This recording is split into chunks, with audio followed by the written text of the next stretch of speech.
Hello friends, आप सभी का स्वागत है eagle IAS the study zone में। साथियों, अर्ली मिडेवल इंडिया के तहत आज 1000 से लेकर 1400 एडी तक के बीच के जो है शासनकाल को देखेंगे। और आज का जो प्रमुख क्षेत्र है वो है स्टेट्स ऑफ डेक्कन।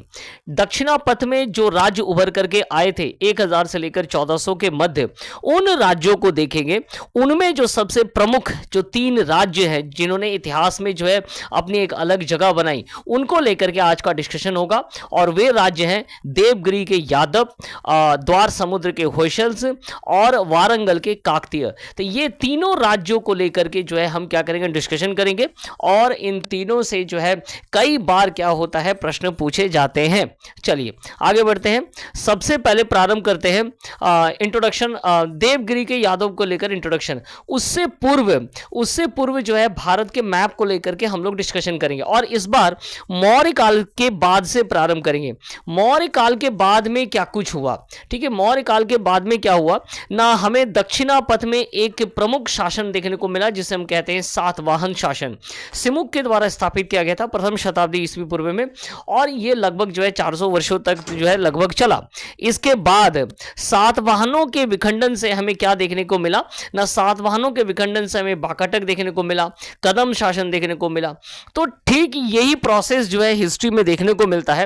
एक केंद्रीकृत शासन पहले होता है और उसके बाद ये केंद्रीकृत शासन जब डिक्लाइन स्टेज में होता है तो इनके जो फेडेटरीज होते हैं, इनके जो सामंत होते हैं या जागीरदार होते हैं, वो क्या करते हैं ना, वो अपना अपना राज्य बना लेते हैं। तो इसी प्रकार जो है इसी प्रकार सातवाहनों से हमें वाकाटक, फिर वाकाटकों से क्या मिला, कदम देखने को मिला। तो ये तो मौर्य काल की बाद की स्थिति है। मौर्य काल के बाद मौर्य काल से लेकर गुप्त काल तक की स्थिति को हम ये देख सकते हैं। इसके बाद के अगर हम डिस्कशन करें, इसके बाद जो है हमें 750 से लेकर के जो है 1000 ईस्वी तक हमें क्या देखने को मिला ना, यहाँ राष्ट्रकूट जैसे बड़े साम्राज्य देखने को मिले। राष्ट्रकूट साम्राज्य के टूटने के बाद या डिक्लाइन स्टेट के बाद जो है हमें साउथ में डेक्कन में एक महत्वपूर्ण जो है क्या दिखा, एम्पायर दिखा। और ये था चालुक्य एम्पायर। चालुक्य के जो कल्याणी के जो चालुक्य थे, जिसे पश्चिमी वेस्टर्न चालुक्यास कहा जाता है, इनका क्षेत्र काफी बड़ा था। संपूर्ण कर्नाटक के क्षेत्र में, डेक्कन के क्षेत्र में भी था। कुछ क्षेत्र जो है इनके जो है आंध्र प्रदेश के क्षेत्रों में भी थे। तो ये जो चालुक्य डायनेस्टी है, इस चालुक्य डायनेस्टी के विखंडन से डेक्कन में जो है तीन से अधिक अर्थात 5 महत्वपूर्ण एम्पायर बनकर के आए। उनमें 3 जो है काफी महत्वपूर्ण थे। पहला, नर्मदा नदी के आसपास बन गए देवगिरी के यादव बन करके आए। वहीं इनके बगल में क्या बना, वारंगल के क्षेत्र में बना काकतीय बना। और ठीक इसके नीचे कृष्णा नदी के नीचे का जो क्षेत्र है वहां क्या बना, होयसल्स बन करके आए। तो ये 3 महत्वपूर्ण डेक्कन के स्टेट बने जो हमें 1000 से लेकर के जो है 1400 ईस्वी के पूर्व तक देखने को मिल रहा है और इनका इतिहास देखने को मिल रहा है। अर्थात सल्तनत काल में मुख्य रूप से जब अलाउद्दीन खिलजी का अटैक हुआ दक्षिण की ओर, मलिक कफूर को 1307 में भेजा गया, 1309-10 में भेजा गया। उसके बाद ये सभी राज्य जो है धीरे धीरे हस्तगत होते गए सल्तनत काल में। तो ये जो राज्य हैं जिन्होंने कुछ समय तक जो है दक्षिणापथ में अपनी स्थिति को मजबूत किया, इन्होंने ना केवल इन्होंने शासन में अपनी जो है अपनी स्थिति को रखा, बल्कि वास्तुकला, साहित्य के निर्माण में भी अपनी प्रमुख भूमिकाएं निभाई। चलिए आगे बढ़ते हैं।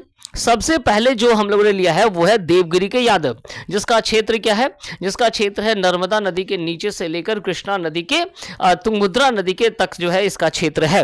ठीक है, चलिए तो सबसे पहले इंट्रोडक्शन को देख लेते हैं। तो इंट्रोडक्शन में ही नर्मदा नदी से लेकर के तुंगभद्रा नदी तक के जो क्षेत्र है वो, जिसके अंतर्गत हम महाराष्ट्र को रख सकते हैं, कर्नाटक को रख सकते हैं। ये जो क्षेत्र है, ये इस क्षेत्र में जो है देवगिरी के यादव राज्य जो है डेवलप हुआ। इसके जो राजधानी थी वो क्या था, देवगिरी या दौलताबाद भी कहते हैं। दौलताबाद जो नाम है वो आपको सल्तनत काल में भी देखने को मिलेगा, चूंकि एमबीटी के द्वारा अपने राजधानी का स्थानांतरण जो है दौलताबाद में किया गया था। ये वही दौलताबाद है जिसे क्या कहा गया था ना, देवगिरी कहा गया था अर्ली मिडेवल इंडिया में। ठीक है, चलिए, तो सबसे पहले हम देखेंगे चूंकि ये जो देवगिरी के यादव हैं, इन सब का एक ही जो है ओरिजिनेशन है, वो है वेस्टर्न चालुकास। वेस्टर्न चालुकास से ये क्या थे ना, टूट करके बने थे, उन्हीं के फ्यूडेटरीज थे और बाद में अपनी स्वतंत्र सत्ता स्थापित की। तो इनके जो पूर्वज थे, अर्थात देवगिरी के जो पूर्वज थे वो क्या थे न, वेस्टर्न चालुकास के सामंत थे। और लगभग 1175 के आसपास क्या देखा गया ना, तीन महत्वपूर्ण साम्राज्यों के मध्य संघर्ष की स्थिति देखी गई। एक तरफ तो चालुक्य थे, दूसरे तरफ जो है होयसल्स के मध्य भी संघर्ष था, और तीसरे तरफ जो है कलचुरीज के मध्य क्या था, संघर्ष था। इसी संघर्ष के कारण क्या हो गया ना, होयसल शासक बल्लाल द्वितीय के द्वारा चालुक्य की राजधानी कल्याणी पर आक्रमण किया गया। और जैसे ही यह आक्रमण हुआ, उस समय सोमेश्वर चतुर्थ, चालुक्य शासक सोमेश्वर चतुर्थ क्या हो गया, राजधानी छोड़ करके भाग गया। 1187 में क्या हुआ, भिल्लम ने बल्लाल द्वितीय के ऊपर आक्रमण करके जो है इस क्षेत्र को जो है अपने अधीन कर लिया गया, और उसने देवगिरी को क्या बनाया, अपना राजधानी बनाया।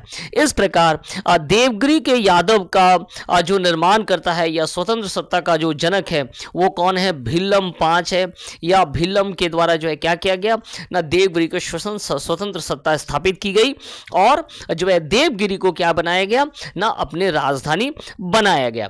ठीक है, चलिए पुनः भिल्लम के द्वारा जो है हमें देखने को क्या मिल रहा है, इसके तुरंत बाद लगभग 1190 ईस्वी में बल्लाल द्वितीय ने पुनः जो है भिल्लम पर आक्रमण किया एवं सोरतूर के युद्ध में जो है उसे पराजित कर दिया।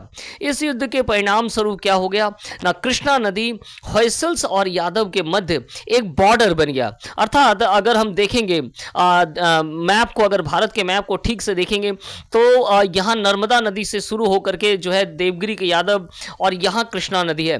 कृष्णा नदी का जो क्षेत्र है वो होयसल्स का है, और ऊपर का जो क्षेत्र है वो देवगिरी का यादव का है। तो ये वीर ये जो है बल्लाल द्वितीय के काल में जो है भिल्लम और होयसल्स के मध्य जो है युद्ध और संघर्ष का परिणाम था कि कृष्णा जो नदी है वो क्या बन जाता है, इन दोनों का बॉर्डर बन जाता है। ठीक है, भिल्लम के बाद हमें क्या प्राप्त हो रहा है ना, जेतुगी का शासनकाल प्राप्त हो रहा है। कुछ समय के लिए जो है हमें क्या देखने को मिल रहा है, जेतुगी देखने को मिल रहा है, जिन्होंने 1194 के आसपास जो है क्या किया था ना, काकतीय साम्राज्य पर, काकतीय राज्य पर क्या किया था, आक्रमण किया था। इस प्रकार जो राज्य भिल्लम ने स्थापित किया, जो स्टेट को उसने डेवलप करना प्रारंभ किया, उसे जेतुगी ने कुछ हद तक आगे बढ़ाया।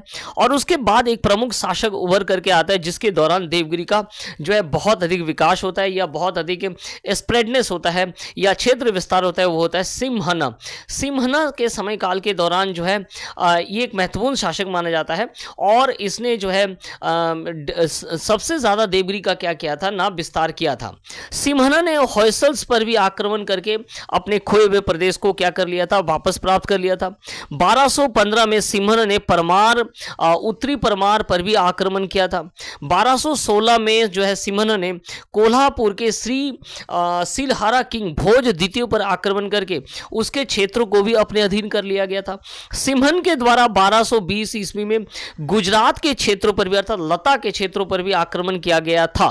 तो इस प्रकार सिम्हन के द्वारा जो है देवगिरी के यादव क्षेत्रों को सर्वाधिक विस्तार प्रदान किया गया था।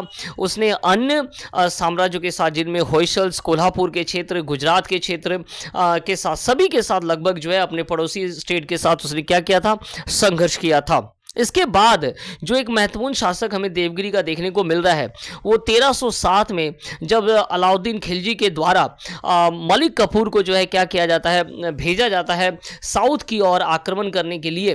तो उस समय जो महत्वपूर्ण शासक हमें देखने को मिला है वो है रामचंद्र। ठीक है, तो अलाउद्दीन खिलजी का जैसे आक्रमण हो रहा है, उस समय जो स्वतंत्र शासक थे वो कौन थे, रामचंद्र थे, और ये लास्ट स्वतंत्र थे, क्योंकि इसके बाद जो है देवगिरी के यादव का साम्राज्य है किसमें मिल जाता है ना, सल्तनत काल अलाउद्दीन खिलजी के अंतर्गत हो जाता है।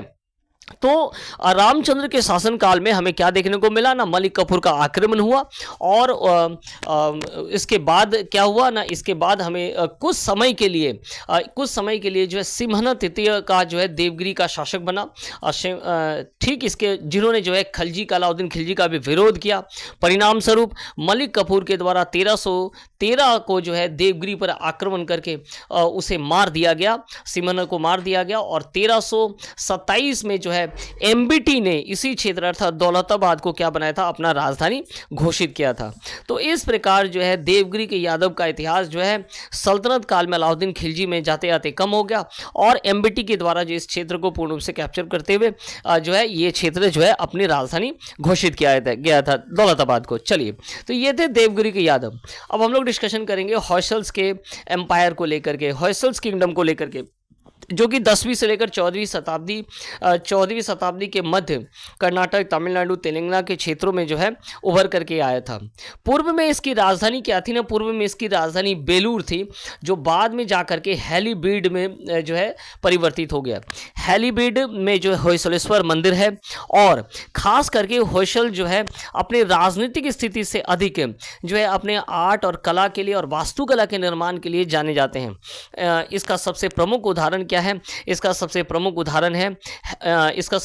उदाहरण याद रखिएगा होयसलेश्वर मंदिर है, चेन्नप्पा, इसके अलावा चेन्नकेशव मंदिर। ठीक है, तो होयसलेश्वर मंदिर और चेन्नकेशव के जो मंदिर हैं वे आर्ट के क्षेत्र में या वास्तुकला के निर्माण के क्षेत्र में होयसलों का क्या दिखाता है ना, अद्भुत प्रतिभा को दिखाता है या निर्माण को दिखाता है। चलिए, अब प्रारंभ करेंगे कि इसके जो स्वतंत्र शासक या जो इतिहास प्रारंभ हो रहा है वहां से हम लोग देखेंगे। तो निरपाकर्मा टू से जो है हमें इसका इतिहास प्राप्त हो रहा है 1026 से लेकर 1042 के आसपास लगभग। और होयसलों के इतिहास में निरपाकर्म से ही प्रारंभ हो रहा है, जो कि पश्चिमी गंग वंश के सामंत के रूप में कार्य किया था। उनका कर्नाटक के जो है मालनद क्षेत्र पर जो है शासन था और इसी से जो है हमें क्या प्राप्त हो रहा है ना, इतिहास प्राप्त हो रहा है। इसके बाद जो महत्वपूर्ण शासक हमें देखने को मिल रहा है होयसल्स के, वो है विष्णुवर्धन। तो विष्णुवर्धन के बारे में कहा जाता है कि वो पूर्व में क्या थे ना, जैन थे, लेकिन बाद में रामानुज से जो है प्रभावित हो जाते हैं और वैष्णव धर्म को ग्रहण करते हुए वे क्या स्वयं के लिए विष्णुवर्धन का नाम प्राप्त करते हैं। विष्णुवर्धन ने जो है तालाकाडू के युद्ध पर जो है चोलों को पराजित किया था। इसके द्वारा चोल शासकों को पराजित किया गया था तालाकाडू के युद्ध पर, और इसके बाद ही उसने तालाकुडू गोंडा की उपाधि को भी ग्रहण किया था। तो इस प्रकार विष्णुवर्धन ने जो होयसल जो राज्य था उसके वृद्धि में सहायक था और चोलों से स्वयं को क्या कर लिया था ना, स्वतंत्र कर लिया था। ठीक है, चलिए नेक्स्ट देखते हैं कौन से महत्वपूर्ण शासक बनकर के आए। तो तीसरा बहुत ही महत्वपूर्ण शासक था बीर बल्लाल द्वितीय। इसके समय में जो है होयसल का सर्वाधिक विस्तार देखने को मिलता है। सर्वाधिक विस्तार इसी के समय में इसने ना केवल देवगिरी के यादव बल्कि इन्होंने कलचुरी पर भी आक्रमण किया, मदुरई के पांड्य पर भी आक्रमण किया, पश्चिमी चालुक्य पर आक्रमण किया, चोलों पर भी आक्रमण किया और इस प्रकार संपूर्णतः जो है होयसल साम्राज्य को क्या बनाया था, मजबूत बनाया था। कहा जाता है कि बीर बल्लाल द्वितीय न केवल एक महत्वपूर्ण शासक थे बल्कि वे विद्वानों और कवियों के संरक्षण भी थे। उनके दरबार में जो है जैन कवि जन्ना, इसके साथ साथ नेमी चंद्र जो है हमें प्राप्त हो रहा है और ब्राह्मण कवि रुद्र भट्ट भी उनके दरबार में पाए जाते थे। इन्होंने न केवल कन्नड़ बल्कि संस्कृत के विकास में भी क्या दिया था ना, प्रोत्साहन दिया था या संरक्षण दिया था। तो वीर बल्लाल द्वितीय न केवल एक महत्वपूर्ण शासक थे जिन्होंने होयसल को चतुर्दिक विकास किया, बल्कि जो इन्होंने जो है कवियों और विद्वानों को भी क्या दिया, संरक्षण दिया और आर्ट और लिटरेरी के क्षेत्र में अपना एक अमूल्य योगदान भी दिया। चलिए आगे बढ़ते हैं, नेक्स्ट देखते हैं नेक्स्ट महत्वपूर्ण शासक कौन है होयसल्स के क्षेत्र में। तो होयसल्स के लिए जो है नेक्स्ट हमें देखने को मिला बीर बल्लाल तृतीय। बीर बल्लाल तृतीय क्या थे ना, इन्होंने यादवों, पांडवों और दिल्ली सल्तनत, खास करके इनका जो युद्ध है वो दिल्ली सल्तनत के अलाउद्दीन खिलजी के साथ एवं एमबीटी के साथ संघर्ष करने को देखने को मिलता है।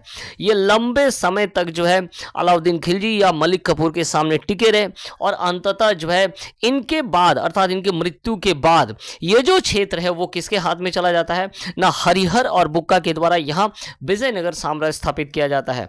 तो क्लियर है कि 1311 के आसपास देखने को क्या मिला ना, मलिक कफूर के आक्रमण हुआ होयसल्स पर, 2 बार ये आक्रमण हुए और 1336 तक लगभग दक्षिणापथ के जो सभी राज्य थे जिनमें देवगिरी के यादव, मदुरई के पांड्य, वारंगल के काकतीय, काम्पिल्य सभी जो है है अलाउद्दीन खिलजी के अधीन आ चुके थे, लेकिन होयसल्स जो है वो क्या हुआ था, टिका हुआ था। और इसका प्रमुख कारण था बीर बल्लाल तृतीय जैसे महत्वपूर्ण शासक जो हमेशा विरोध करते रहे। लेकिन एक लंबे समय अंतराल के बाद 1343 में जो है मदुरई के युद्ध में जो वो क्या है मारा जाता है, और इसके बाद ये जो क्षेत्र है ये किसके अधीन चला जाता है ना, विजयनगर के अधीन चला जाता है, और हरिहर वन के द्वारा विजयनगर साम्राज्य में से जो है क्या कर लिया जाता है, अधीन कर लिया जाता है। ठीक है, चलिए तीसरा जो महत्वपूर्ण शासन महत्वपूर्ण राज था वो था काकतीय एम्पायर। काकतीय एम्पायर का जो क्षेत्र है वो संपूर्ण रूप से तेलुगु क्षेत्र पर बसा हुआ था, जिसके अंतर्गत हम कह सकते हैं तेलंगाना, आंध्र प्रदेश, कर्नाटक, तमिलनाडु के थोड़े बहुत क्षेत्रों को मिला करके जो है ये क्या बना था ना, काकतीय एम्पायर बना था। इसका राजधानी क्या था ना, इसकी राजधानी वारंगल थी, इसकी राजधानी। ठीक है, काकतीय के इतिहास को लेकर के अगर डिस्कशन किया जाए तो काकतीय का जो काकतीय जो है, काकतीयों के जो पूर्वज थे वो राष्ट्रकूट और पश्चिमी चालुक्य। तो स्पष्ट रूप से जैसा कहा गया कि सर्व प्रमुख जो दक्कन में जो हमें देखने को मिल रहा है कि पश्चिमी चालुक्य 1000 से लेकर के 1750 से लेकर के 1000 के बाद जो पश्चिमी चालुक्य का विकास होता है, उसी के डिक्लाइन से ही यादव, इसके साथ साथ होयसल्स और काकतीय राज्य का क्या होता है, डेवलपमेंट होता है। तो स्पष्ट है कि जो इनके जो पूर्वज थे वो सभी लगभग क्या है, या तो पश्चिमी चालुक्य सामंत थे, या तो कभी राष्ट्रकूट के सामंत रह चुके थे, या तो कभी कदम के क्या है सामंत रह चुके थे। ठीक है, या चोलों के सामंत हो सकते हैं। तो ये क्या थे ना, पश्चिमी चालुक्य के सामंत थे पहले, और बाद में इन्होंने जो अपनी स्वतंत्र सत्ता स्थापित की। इसके जो स्वतंत्र सत्ता का जनक माना जाता है वो बेद प्रथम के द्वारा जो है इसका जो है एक राज्य स्थापित किया गया था। बाद में जो है प्रोल द्वितीय के काल तक इन्होंने जो है सामंत के तौर पर कार्य किया। एनोमकोंडा इंस्क्रिप्शन जो कि 1163 का अभिलेख है, इसमें कहा गया है कि रुद्रदेव या प्रताप रुद्र जो एक संप्रभु शासक के रूप में जो है उभरा एवं चालुक्य सामंत स्थिति से को उन्होंने अंत कर दिया या मुक्त हो गया।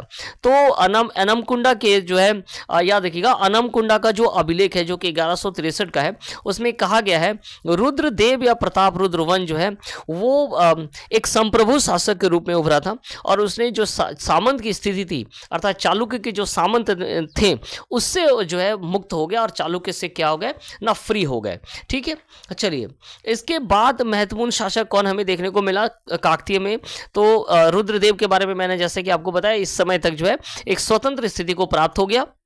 इसके बाद जो महत्वपूर्ण शासक थे वो थे गणपति। गणपति ने जो है संपूर्ण तेलुगु क्षेत्र पर अपने राज्य का विस्तार किया। उसने ओरेगुलु या वारंगल को जो है अपने राजधानी को स्थानांतरित किया।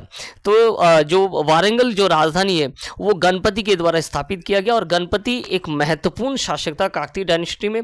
इसने अपना सर्वांगीण विकास जो है गणपति के काल में हमें देखने को मिल रहा है। चलिए आगे जो महत्वपूर्ण थे वो थे रुद्रांबा देवी।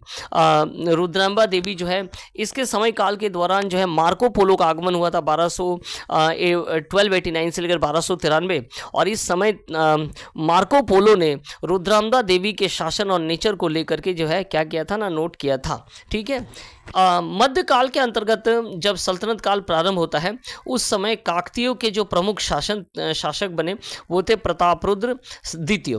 प्रतापरुद्र द्वितीय का जो काल है वो 1239 से लेकर 1323 है, और इस समय काल के दौरान जो है अलाउद्दीन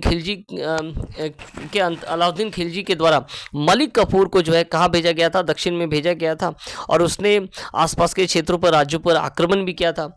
1310 तक जो है काफूर ने इस क्षेत्र को विजित कर लिया, अर्थात काकतीय राज्य को क्या कर लिया था, विजित कर लिया था। इसके बाद जो है काफूर को वहां से अकूत संपत्ति प्राप्त हुआ था। इसमें कहा जाता है कि वहां से कोहिनूर का जो हीरा है मलिक कफूर को जो प्राप्त हुआ था, और वो अलाउद्दीन खिलजी के पास पहुंच गया था।